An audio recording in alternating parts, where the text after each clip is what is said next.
చాలా చాలా చాలా మంచిగా చెప్పారు. చాలా థ్యాంక్స్. ఇంకోటి ఏంటంటే ఇది ప్రతి పిల్లలకి వినిపించాల్సిన అవసరం. నేను ఎక్కడికైనా వెళ్తే ముందు నాకు కిడ్నీ తీసుకొస్తాను. ప్రతి ఒక్కరు కూడా అలా పిల్లలతో వస్తేనే పిల్లలకు తెలుస్తుంది. ఎందుకంటే ఈరోజు పిల్లలే రేపు దేశాన్ని ఏలేది, దేశాన్ని శాసించేది వాళ్ళే. కాబట్టి దయచేసి పిల్లల్ని తీసుకురండి, పిల్లల్ని డిసిప్లైన్గా ఉంచండి, పిల్లలతోనే పిల్లలకి నేర్పించమని అడుగుతున్నాను. ఇప్పుడు సార్ థ్యాంక్ యూ. ఈరోజు రంజాన్ అనేది ఎంత గొప్ప ఇంపార్టెంట్ ఉందో నాకు చాలా అంటే చాలా క్లియర్గా కరెక్ట్గా చెప్పారు. నేను అందరినీ రిక్వెస్ట్ చేసేది ఏంటంటే ఇదే రంజాన్ నెలలోని అంటే ఆల్రెడీ ఎంతమంది ఇదే ప్లేస్లో నేను చెప్పాను.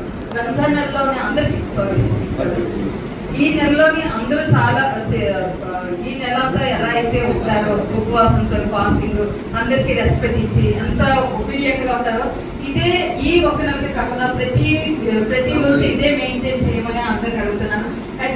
ఇంకా ఎస్పెషల్లీ ఏంటంటే ఈ రంజాన్ నెలలోని మీరు అందరూ ఉపవాసం చేస్తున్నారంటే మీకన్నా ముందు లేడీస్ చాలా ముందుగా లేచి ఇంట్లో చాలా సర్వీస్ చేస్తారు.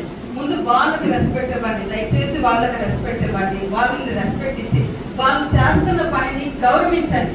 ఇంకోటి వాళ్ళని గుర్తించి వాళ్ళని ఎంకరేజ్ చేయాలి. నువ్వు చేయబట్టికే నేను ఉపవాసం ఉండగలిగాను. ఎందుకంటే ఆమె 4 o'clock లేచా, 3 o'clock లేచా, ఆమె ఇన్ టైంకి వండితేనే మీరు ఆ టైం తినేసి డే అంతా ఉండి మళ్ళీ ఆ తర్వాత క్లోజింగ్ టైం అనేది చేసి ఉండాలి. అంటే ముందు వాళ్ళు ఎనర్జెటిక్ గా ఉంటారు. వాళ్ళ హెల్త్ ని కాపాడండి. దయచేసి అందరికీ రిక్వెస్ట్ చేస్తున్నాను, వాళ్ళ హెల్త్ ని కాపాడండి. వాళ్ళు హెల్తీగా ఉంటేనే, ఉమెన్ అనేది హెల్తీగా ఉంటేనే మీరు హెల్తీగా ఉండగలరు. మీ ఫ్యామిలీ అంతా బాగుండాలి అంటే ముందు మీ ఇంట్లో ఉండే ఉమెన్స్ హెల్తీగా ఉండాలి. అది కోడలు అవనియండి, కూతురు అవనియండి, అమ్మ అవనియండి, మీ భార్య అవనియండి. మీ భార్య మీ అమ్మగారిని ఎంత గౌరవిస్తున్నారో బయట సొసైటీని కూడా అంతే గౌరవిస్తున్నాను. దయచేసి అందరినీ